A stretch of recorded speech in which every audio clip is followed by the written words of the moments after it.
demo natin kung paano gamitin si SJ na A10. So, papakita ko sa inyo kung paano gamitin, sa yung mga tips and tricks para tumagal yung SJ cam nyo na A10 or paano ba siya i-take care. So, sa SJ10, Q&A muna tayo. Si SJ10, water resistant siya. Actually, nakalagay ito, parang GoPro rin din yan. Alagay waterproof pero basically water resistant lang siya. Parang si GoPro lang din.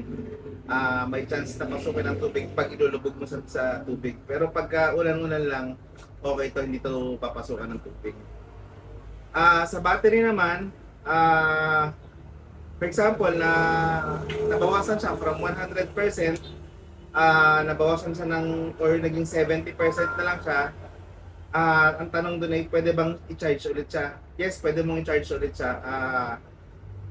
Pwede siyang i-charge kahit hindi mo pa nalobat. So, ang tawag doon, top up.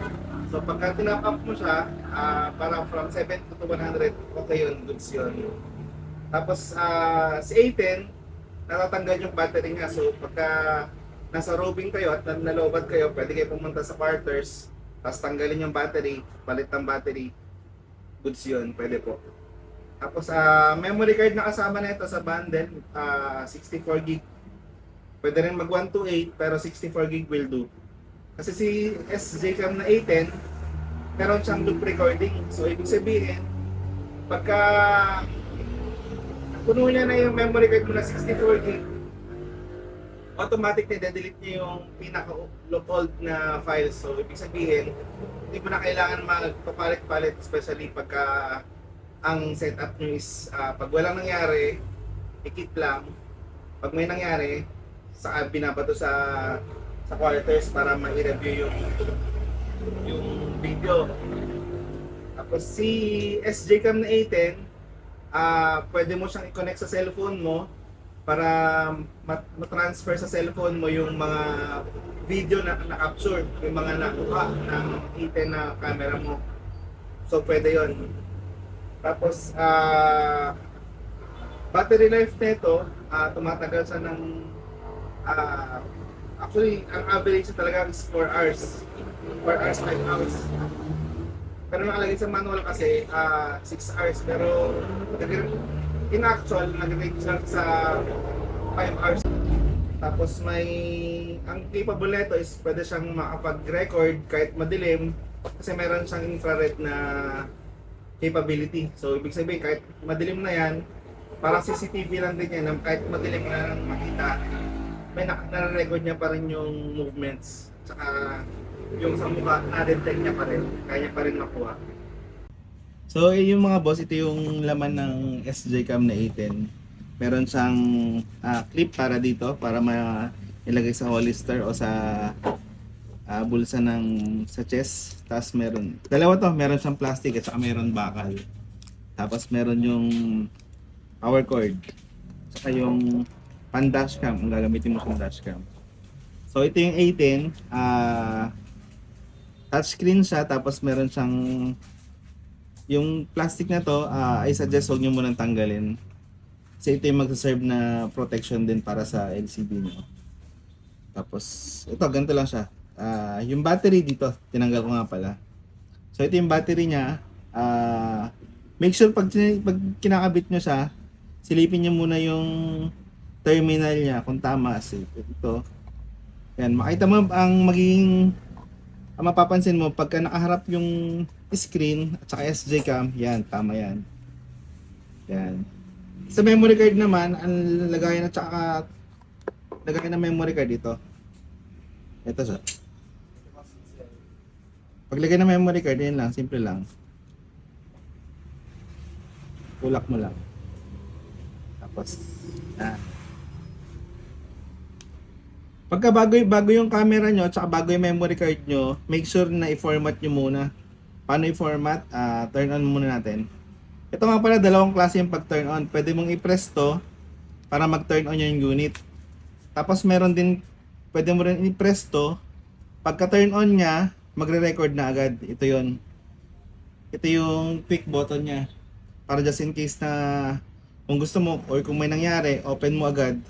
Pagka open mo agad, 1, 2, 3, and then bitaw. ay mapapansin mo, pagbukas niya, ayan, nag-start na yung recording niya.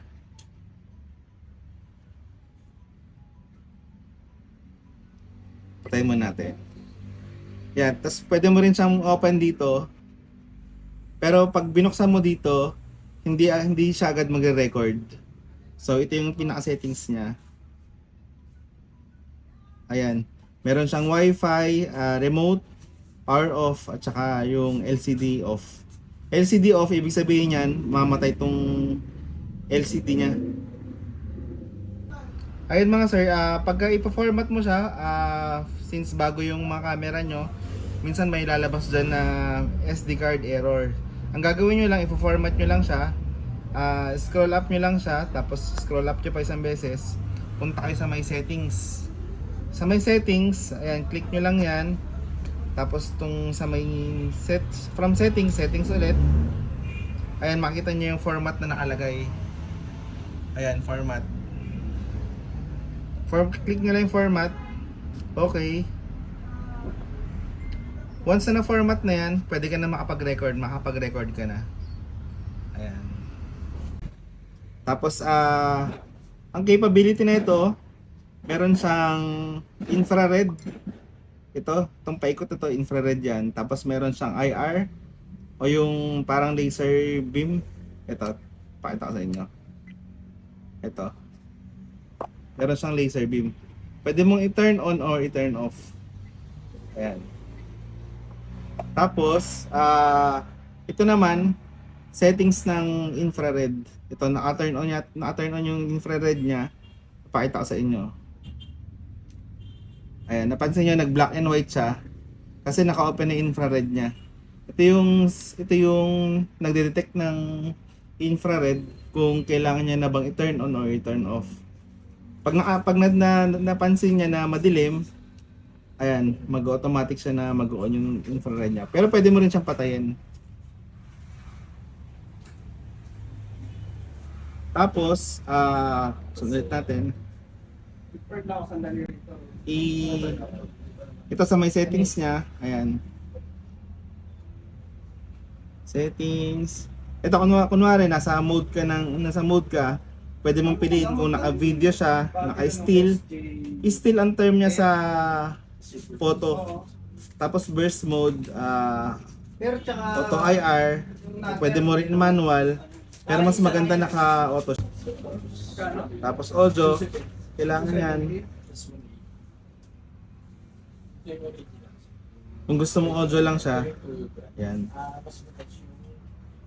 Tapos, playback, kunwari gusto mong i-view yung nangyari kanina.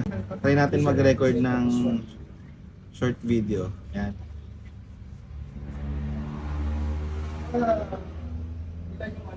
Oops. Tapos kunwari playback natin siya. Parang ano lang to eh, no? Ito yung playback niya. Nakakanta pa kayo ng card sir. Yan, yung playback niya. Pwede. Kung delete, pwedeng lahat. Pwedeng yung current lang, yung last video na view mo. Tapos, i-up na natin ulit. Meron yung video lapse, tsaka car mode. Yung car mode, ito yung gamit nito para ma-mount mo sa sakyan. Pero sa inyo kasi, pag for security kasi, especially yung mga roving guard natin, kahit naka-video lang siya as default, yan. Sa video lang siya. For example, from patay, papatay natin. Dalawang pagpatay nito, pwedeng dito, pwede rin dito. Okay naman to eh, no sir? Yan. From patay, Nabiyaya pag kinabit mo na siya sa chest mo o sa bulsa ng chest mo, pwede mo na pagka may nangyari, pwede mong turn on to. Long press mo lang siya. Ayan. Within 2 seconds, magre-record na yan. Ayun o, nag-record na agad siya. Yan. So, tas pag, kunwari, naglalakad kayo, pumunta kayo sa madilim, sa basement, at wala nang ilaw, ayan, meron pa rin siya nakikita kahit madilim na. Tapos pagka i-stop mo siya, turn off mo lang siya. Ayan, na-stop na yung recording niya. Tapos meron nabibili na optional, may nabibili na extra battery just in case. Pag papalit ka ng battery, turn off mo muna. Sabi ko nga kanina, pwede yung turn off mo dito or pwede yung turn off mo dito. And tas pag tatanggalin mo yung battery, ito mayroon siyang arrow dito na pag ganon, push mo lang siya, ayan. Kunin mo lang to. Again, iwasan nyo malagay ng paganta, yung nailagay nyo to, naipasok nyo paganto. Kasi ang purpose nito, ito yung paghihilaan natin para matanggal yung battery. Just in case naman na accidentally na ganito nyo yung paglagay, kuha lang kayo ng glue stick. Glue stick nyo lang, i-glue stick nyo lang dito sa kanyo. Pagka tuyo na, pwede nyo hilain para mahila nyo to. Memory card nandito. Ayan yung memory card. Tapos pwede mo rin siyang i-connect yung memory card para via data, pwede mo i-transfer yung files nito papunta sa computer. Ayan. Water resistant to pero hindi to shockproof. So, iwasan natin na mabagsak-bagsak. Ayan mga boss. Sir. 700. Tapos ano pa ba? Ito yung kasama yung dalawa to. Meron yung plastic at saka meron bakal. Ito pakita ko sa inyo.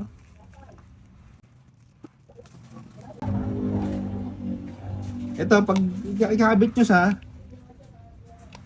ayan. Sige, clip nyo lang siya sa holster o kung sa chest mount. Ayan. Ito yung bakal niya. Naka-alligator clamp siya. Matibay yan. So pag tatanggalin mo, press mo lang to pababa. Ipitin mo lang para matanggal mo.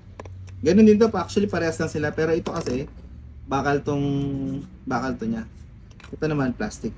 So tapos meron nabibili na charging port na available at saka battery just in case na kailangan nyo, meron din po. May manual din naman siya just in case na may nakalimutan kayo. Ito siya. Ayan. Thank you mga boss. Pagka may tanong kayo mga sir, tag ito, inform nyo lang yung purchasing department nyo para ma-assist namin kayo. Thank you.